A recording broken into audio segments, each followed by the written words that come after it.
She-Demon by the New York Brony. Sunset couldn't believe her eyes.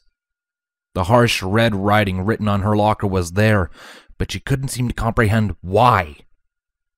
No, she knew why, she thought to herself, as tears welled, stinging and dripping down her face. She-Demon. The word had become something of a branding for her, a go-to insult for more than half the school, and a word she heard hissed about on a daily basis. But never, ever scrawled out for the world to see.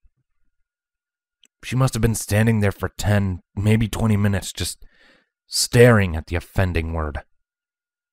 All she remembered was walking out of gym class and heading to her locker before she glanced up and found it. She felt numb, cold. She hadn't even realized that a crowd had formed behind her until she heard the numerous mechanical clicks of phones taking pictures. Sunset whirled around to see the giddy, almost sadistically happy faces of her classmates.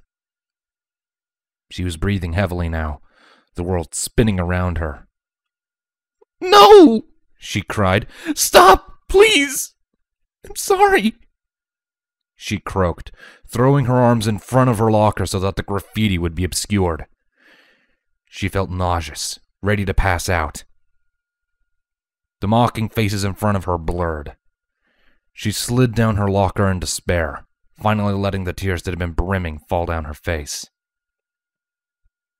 She felt someone grab her, and in the bleary world behind her tears, she could see the hand belonged to an alabaster young woman she had been bullying not so long ago. The hand pulled her to her feet, and at once she saw the other girls that she had started to grow acquainted with gather around her. Pinkie Pie, Rainbow Dash, Applejack, even Fluttershy stood around her, shielding her from the onslaught of her classmates. "Go on!" Applejack commanded, her deep southern accent thick and threatening. "Git! Ain't nothing to say here!" Rainbow emphasized this with an intimidating step forward, which made the crowd quickly dissipate. Once both girls were sure that everyone was gone, they turned to their newly acquired friend and found her sobbing in the arms of Rarity, while Fluttershy and Pinkie rubbed her back. "Who could do such a thing?" Rarity hissed, her perfectly manicured nails disappearing into her palm to form a fist. "Dunno," Applejack replied, frowning, "but the minute I find them, they're going to get introduced to Bucky McGillicuddy and Kix McGee," she added, referencing the two fists she was currently cracking. Fluttershy shook her head. "I know what they did was wrong, but let's not resort to violence." "Well, why not?" Dash barked. "They deserve it after making Sunset cry like that." "It's all right," Sunset interjected hoarsely. "You guys don't have to do this." "What do you mean we don't have to?" Pinkie Pie asked. "We're your friends. And friends stick up for each other no matter how much of a meanie they used to be." Sunset couldn't believe what she was hearing. These girls whose lives she had made a living hell for the past 3 years, were standing up for her and were ready to defend her. "We should go to Principal Celestia. Maybe she can go on the cameras and see you did it," Rainbow Dash said, frowning. "I mean, we can't just let something like this go." She wrapped her arms around Sunset and helped her down the hallway to the principal's office. Unfortunately, Celestia wasn't in her office due to a mystery meat situation that was happening in the cafeteria. But Luna was, and she was still willing to help, though she wasn't sure how. Her friends were unwilling to leave her, but Luna assured them that she could handle the situation until Celestia came back. The minute the door closed, Sunset couldn't hold back her tears. She was embarrassed to let herself cry in front of Vice Principal Luna, but she couldn't hold it in any longer. The strong face she put on for her friends was gone, and all that was left was her hurt. "Sunset Shimmer, your friends told me what happened," Luna said, frowning. She didn't exactly know what to do in this situation. "Did they tell you I deserved it?" Sunset sobbed. "Because I feel like I do." "Why on earth would you deserve such a thing?" Luna asked. Yes, you have done awful things in the past, but no one deserves to have their mistakes paraded in front of them. Sunset wiped the tears from her eyes. Maybe I do. I didn't just make a mistake. I tried to control everyone against their will. I almost hurt Twilight and the other girls. I could have killed someone. I can't just let it go, regardless of what anyone says. Luna leaned against her desk and sighed. I do see where you are coming from, Sunset Shimmer. There are things that a simple apology won't fix. I would know. Sunset was confused at that. What do you mean by that? I mean that I, too, took a path that almost led to my own self-destruction, and that of the people around me, Luna confessed. Though it wasn't as magically inclined as yours, I had lashed out enough to hurt my sister. She stared at a spot on the desk without saying another word after that. What happened? The former baddie asked, curious now. Luna looked off to the side. Celestia was born first. She was always good at everything. Our parents spent more time focusing on what I couldn't do compared to her than what I could. It was an awful time in my life. I hated my parents for ignoring me. I hated myself for being born second. And I hated Celestia for being so perfect. So what did you do? Sunset sniffled. I became so angry, so absorbed in my frustration that I took it out on the people around me. And before I knew it, I was alone. It was a dark time for me, Luna admitted, looking down at the floor. She then smiled at Sunset.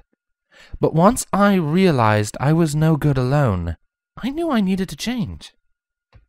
The first thing I did was let my parents know how I felt.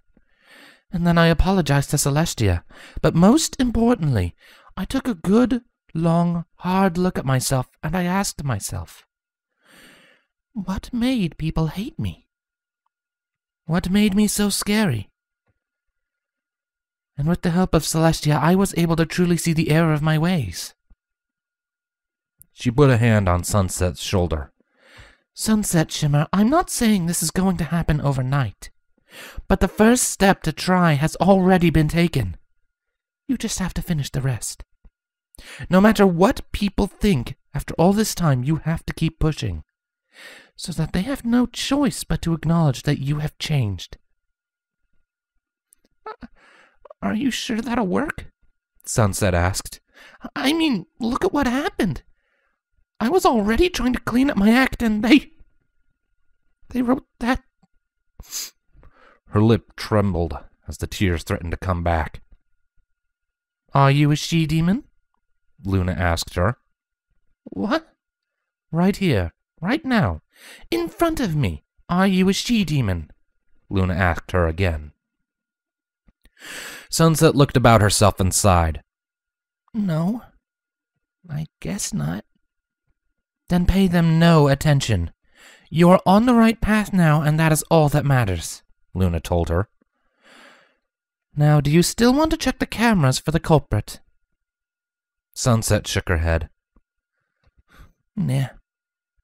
I think I'm better off not knowing. She thanked Luna for her kind words, and walked down the hallway to her locker to find Trixie in front of it, grumbling to herself as Rainbow Dash loomed over her.